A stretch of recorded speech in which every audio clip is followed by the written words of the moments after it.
guys, so welcome back to my channel. I know the video I just put up was sort of long, so I decided to just read one storybook so the video is not as long and you guys can still enjoy it.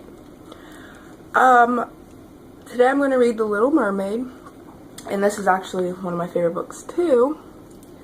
Little Mermaid. Who doesn't love The Little Mermaid, right? So, let's get started. Here's the beginning.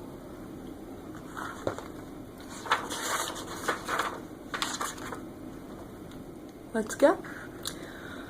Far beneath the ocean waves, in a land of merpeople, lived a lovely young mermaid named Ariel. Her home was an undersea palace. Although it was quite magnificent, she hardly ever spent time there. She preferred to go exploring with her little friend Flounder, the fish. Ariel loved to collect objects from the world above the sea. She and Flounder would swim in and out of sunken ships, picking up whatever caught the Little Mermaid's fancy.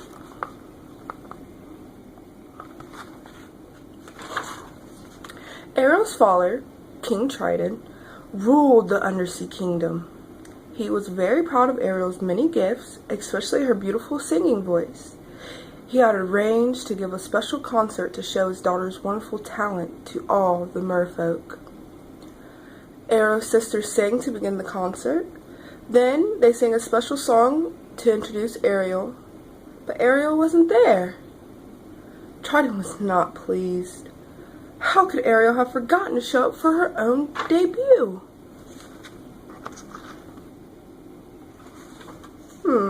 Where's Ariel? As usual, Ariel was off exploring. She had found a sunken ship to play in and had forgotten all about her concert. By the time she returned home, the guests had left. Triton was so angry that he ordered Sebastian, a crab, who was his court composer, to follow Ariel and to keep her out of trouble. Later that day, Ariel shipped away again, with Sebastian following close behind. She hadn't gone far, but a huge shadow had darkened the waters above. "It's a ship!" she gasped with delight.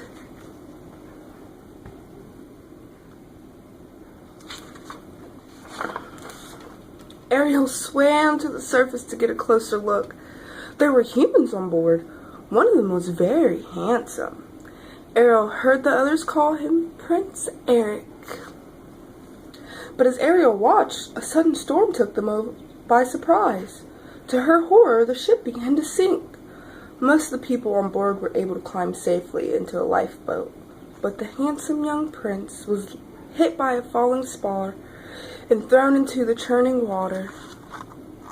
Poor Prince Eric, no! Ariel knew that humans could not live under the sea. She had to save the unconscious prince. There was no time to lose. She darted through the waves to the prince as her friend Scuttle watched anxiously.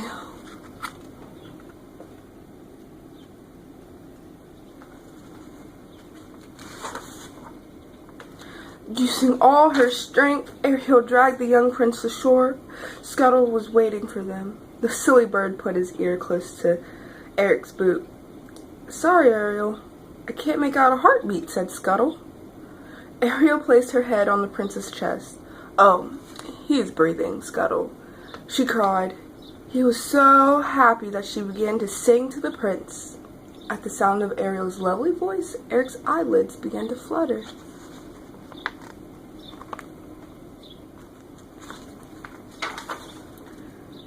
"He's going to be all right," Ariel said gratefully. "Now, I'd better get back before Father finds out I've left." When the prince opened his eyes, all he saw was his faithful dog, Max, running up to him.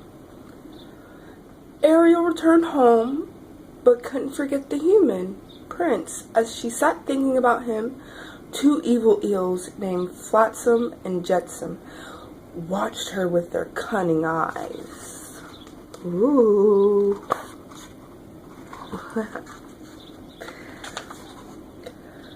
with us," they croaked sweetly. "We know someone who can help you." Ariel followed the slippery eels. Before she knew it, she was inside the deep, dark cave of Ursula the Sea Witch. Ursula knew how much Ariel missed Eric. She told the young mermaid that she could help her visit him for a price. Something's about to go down. "I will make you human so you can visit your young man," Ursula said. "But you must get him to fall in love and kiss you before the sun sets on the 3rd day. If you fail, you will turn back into a mermaid and return to the sea as my slave." Then Ursula laughed wickedly. "Oh, and one thing. You must leave your voice with me." Poor Ariel. She would have done anything to see the young prince again. So she signed the agreement. Then the evil witch locked Ariel's beautiful voice inside a magical seashell, and she wore it around her neck.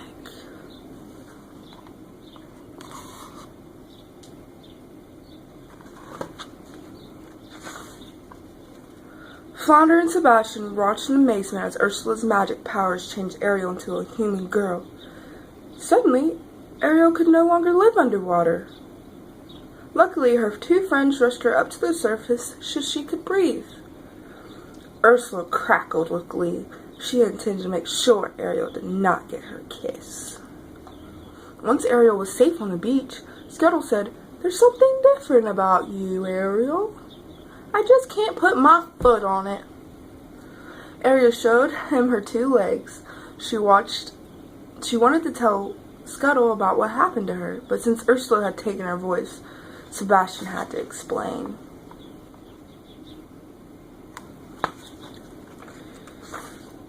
When Ariel tried to stand, she found that balancing on her new legs was harder than it looked.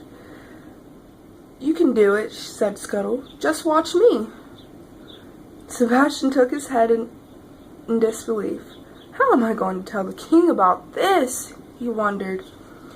Meanwhile, Eric had forgotten about the girl who had saved his life. Although he hadn't seen her, he had fallen in love with her wonderful voice. Eric would have given her entire kingdom to find her. Then, as he was walking with Max, he saw Ariel on the beach. "Have we met before?" Eric asked, his heart skipping a beat. But his hopes were soon dashed when he found that Ariel could not speak. She can't be the one, he thought.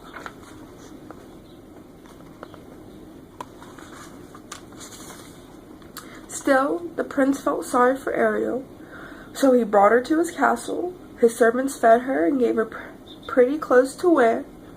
The next day, the prince took Ariel for a coach ride through his kingdom. "She's so lovely," Eric said to himself. "If only she were the girl I've been searching for."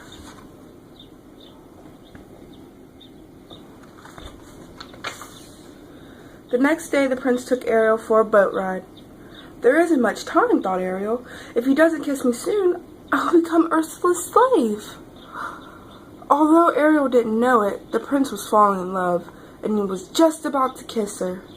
But Flotsam and Jetsam had been watching them. They tipped the boat over and sent the young couple tumbling into the water before Ariel could get her kiss.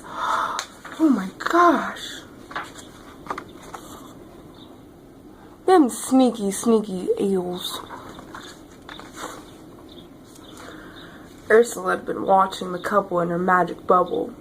She decided to trick Eric so Ariel would never get her kiss. The witch transformed herself into a beautiful girl.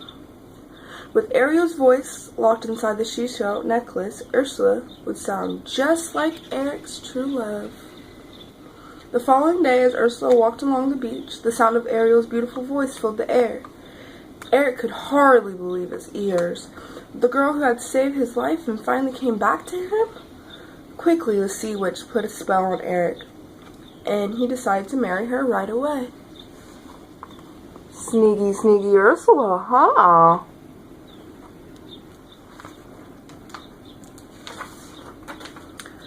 Ursula's nasty trick had worked. She and Eric were married on the ship that very day. In her cabin, Ursula laughed as she looked at her true reflection in the mirror. Luckily, Scuttle saw Ursula's real reflection, too. Scudder and Flounder rushed off to find Ariel and tell her all about the Sea Witch's latest trick. "Don't worry, Ariel. We'll help you," said Scuttle as Flounder pulled her out to the ship. Then Scuttle flew to the ship. Ooh. With the help of sea lions, pelicans, and other birds, Scudder stopped the wedding. As Ariel climbed over the railing, the birds tore at Ursula's clothing and pulled her hair. The seashell fell from Ursula's neck. When it broke, Ariel's voice returned to her instantly. Ariel called out to warn the prince.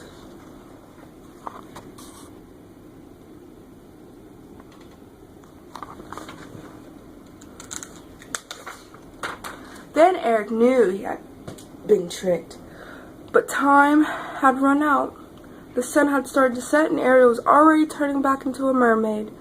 "You belong to me now," gloated Ursula, who had turned back into her mean, ugly self. She grabbed Ariel and slithered into the sea.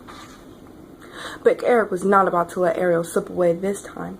Grabbing a harpoon, he dived into the sea and hurled it at the Sea Witch.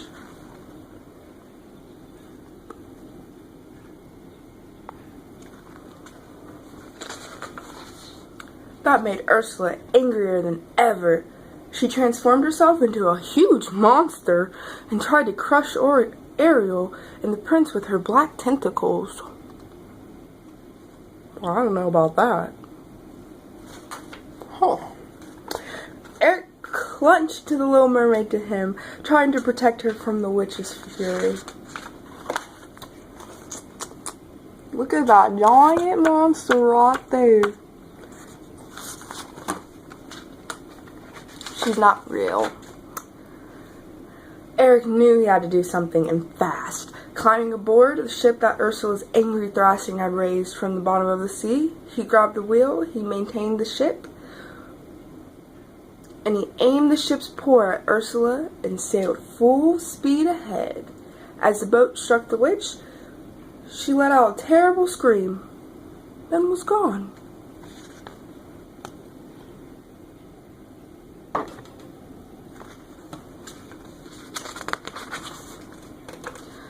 Everyone's glad that the Sea Witch was gone, but Ariel was still unhappy. Even Triton could see that his daughter was truly in love. So using his magic powers, he granted Ariel her dearest wish. He made her human again. Triton watched as Eric and Ariel walked back to the castle. "I'm going to miss her," King Triton said to Sebastian, "but I know they'll be happy." Soon after that, Eric and Ariel were married in a splendid shipboard wedding with all the mer people looking on, and just as King Triton had predicted, they lived happily ever after.